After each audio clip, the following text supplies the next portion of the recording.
Hello ma'am, welcome back. Ma'am Bukurumjari. Ado ma'am ko ngasidi ay subscriber su dum anova khara su lae aduga anova sing da su haizage ay marakta ay na diabetes ki ay na day 1 da thagat khibado adugi matungda dum day 2 3 4 smile laga ay ngasi se day 14 su banumi ne ko ma'am aduga ay na marakta ay na chaba ay na thakpa kay kay shemba kay do ba ay video loy hapcha khrabane ko ado sum anova sing da haining bagi ne ado sung soi da na yeng bio aduga mayam gi marakta dum egg yolk ki matang yerum mamut ki matang da dum hairi ebako yerum mamut che suki matika nei ai hanjan jan haijage aduga hoi mayam na adum aingo da yerum mamut to phatte mi chi yam hairi ebako facebook da dum comment taur eba adai di keno messenger da dum message la ebako ado ai hanjan phai na moi ga sum mari yana ba se ngamdre ai hana su video da hanjan haire ai yo indi charger no ma da ai diabetes patient ni aduga ai do weight loss sum tawrak pani dana ada aina keno do yerum se dum no ma da hum di sijinai haura chagera putla chagera dum adai haidi hauba hum putba hum natabida dum adumai tawga dum chai hai tare nom da yerum hum je ko phau kaino hauba natraga putpa smai chai ba ko aduna egg yolk che ma'am egg mina di weight loss ta su kaino yerum mamu charu no angau bu dang chaw hai ba adu mi yerum mamu che chaga dam ne ha ba yerum mamu che ignore tawe do aina hai ba dang thaja drasu ko dum atay atopa dum yeng biyo ba youtube ta kai da dum ma'am tho ba ne ba hojik ti natra aduga ma'am kaino yerum mamutana koina protein se kaino yawi ba 16 gram yawi adagi di kaino vitamin D na 54% aduga vitamin A sina ko 28% yawi ba aduga yerum gi kaino angaubudo aduda di only 11 gram protein dang ne ba ko aduna moina koina yerum mamutta yawa kaino se koina cholesterol je phatte khote cholesterol wang ba du hai ba Ma'am, I cholesterol ju wangi ba mini ko wangam ba hojik ti phare only sugar khara hengat pa khatani hakchang da so omba sing doi phara bane ba ko ai je khongai chan ba ya ba mi na te khong karan chalaga phamba do adu ya ba na te ai hoje ai na chako ba chat poiro usop oiro moiro ma'am gi cha ba pun ba matam da ai phajana ga kaino khongai ga chala sana dra khoi maitai gi dia adu da ai dum ningang phama chai ba ko wara asu upai leiti yam na doi ne ba ai puran mak ngam da bdi na te ngam ding ame do na raga nabagi khang bangam dabdo adu oirame ba aido ai chinjak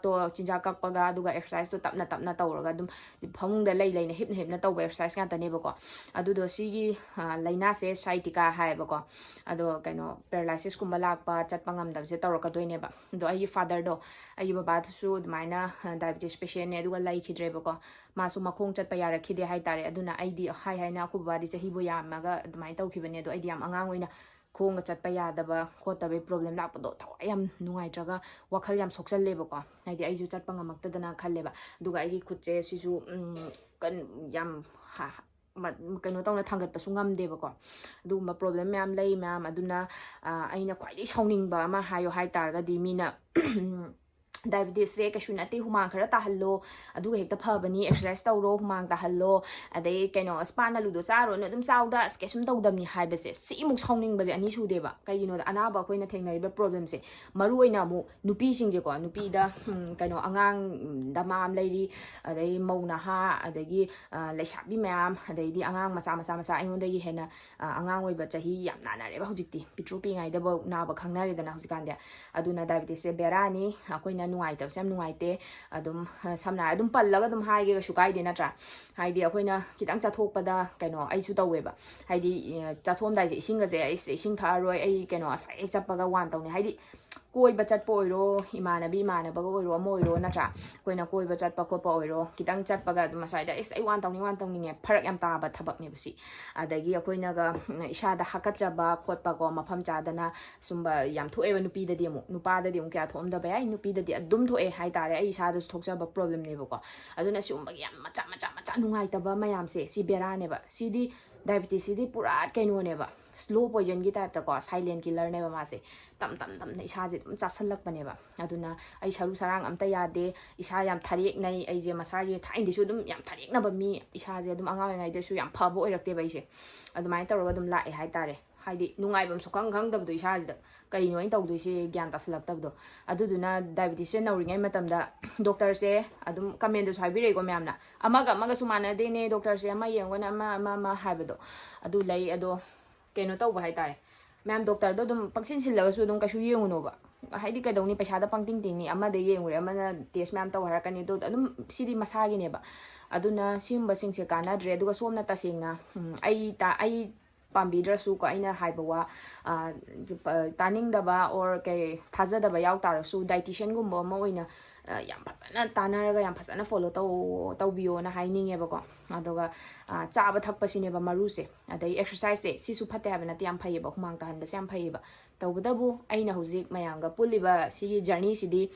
weight loss oigera diabetes oigera 90 days idi akoina charam thambadagi mayam ama kaptoini dana haidi chak mayam charam badu chaklu ma phajan chajaram badu chakdum am de hena chadabi tengkot ma cham de hena chadabi adedi mapan gi po chadabi sida angang kaino leshabi inkhalakpa ma cham sa kaino haidi overweight oiraga loss tawning ba myam yawi adei iche imanabi inaupi diabetes tamba patient myam yawi simba myam yawbani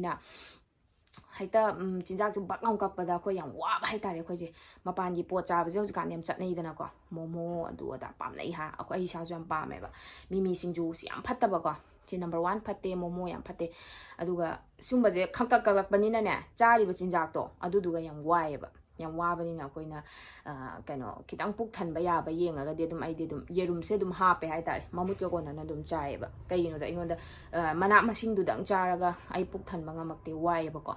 aduga 90 days sida dumaina kakakpa sida ko yang ngau ba yaw bani bp low ba yaw bani sumain taw bani na isa do lengbi ganu exercise taw biru kinu hai bane ba 90 days gi matung da di exercise to taw se ba adubu isa ja hana phasana amta sengdo ki si 90 days se adugi matung da exercise taw se ba ko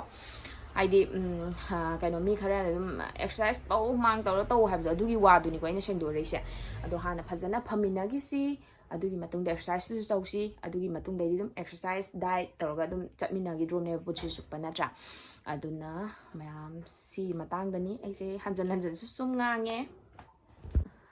mayam aduni adum aingonda hojik se adum mafam dagi dum call se phanyam dila e phare haibagi call mayam adagi aigi group am su lai adugi group o me kaino whatsapp group lai adu daga su dum wari shaningi sanai ko khoi imanabi mayam nupi ngakta yoiba group ne adu da dum group tu da yawning ba yaw targa su anau ba yengbi ba hanagi dadi hai khrabani adu anau ba yengbi ba aigi channel sibu nongna subscribe tawbi ba yengbi ba singna nupi maraktagi yawning ba yaw targa di dum sida instagram dem gumba dum tawbiro ko aigi link adum hapani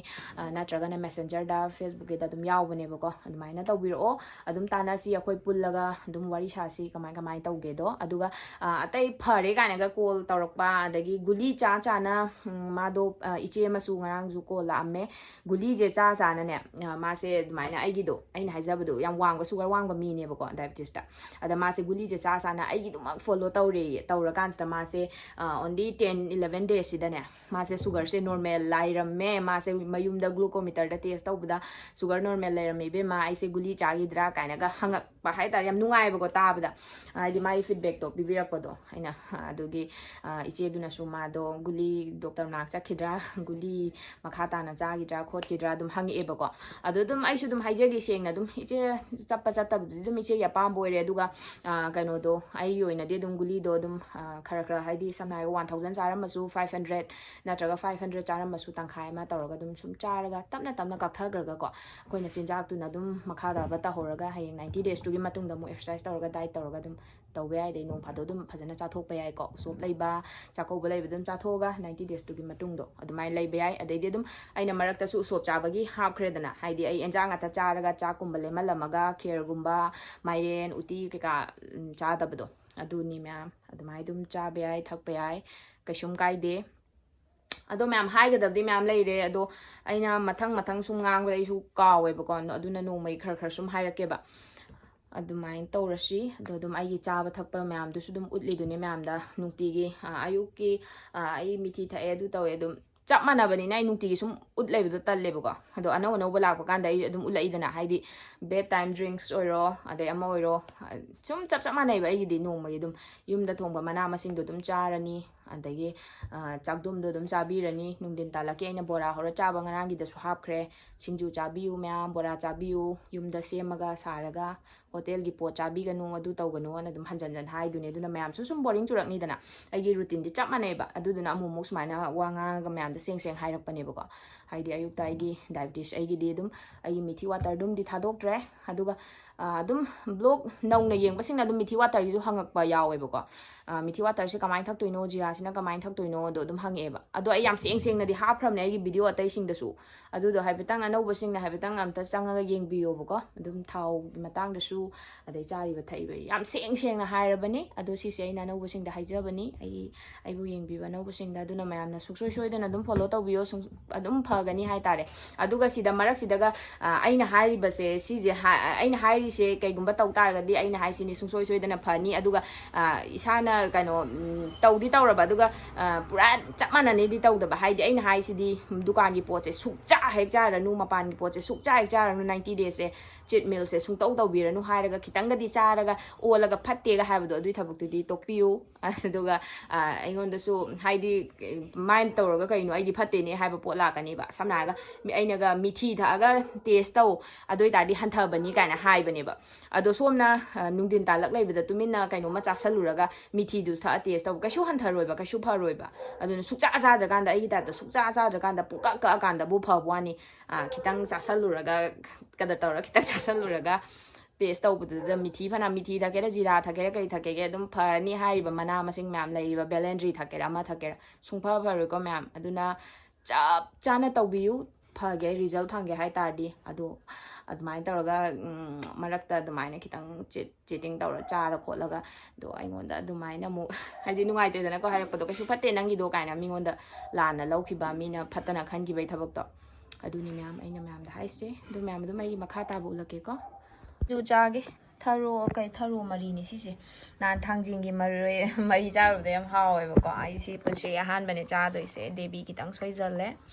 aidi mangana subaga oina totlani haidi masagi chochot laubani na taiga tawbudo chot taw male yamna mayam di kamaina chage mangana subaga aina ngari thum morok loi hapsal la suruban yang ka hen juma phone ta han bida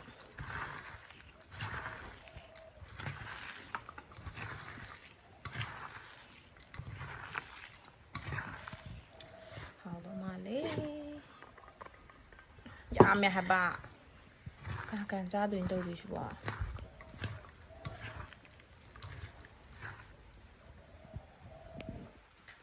yengge hawbana mayam ai gi lunch sidi hojike singju do leire thabi khara leire aduga mairen maton mana do adudo carrot ne mangan ne adai khamen simba khara hapchalaga dum thonge si se hakchang du sam phai ko myam adugi smai sum chare ngasi gi di chakdum gam ta yawhandre ai do har yam karaba hai tare nungga taba se sak to myam chaning bagi do naina chak sung hap haptre myam nungdang gi si ko si ka ngau zum su lai de gi nga sai gi singju su khar lai ri enjang su lai ri bako do thabi nung di khar khaijal laga dum sa sal lage myam video phajana semdre do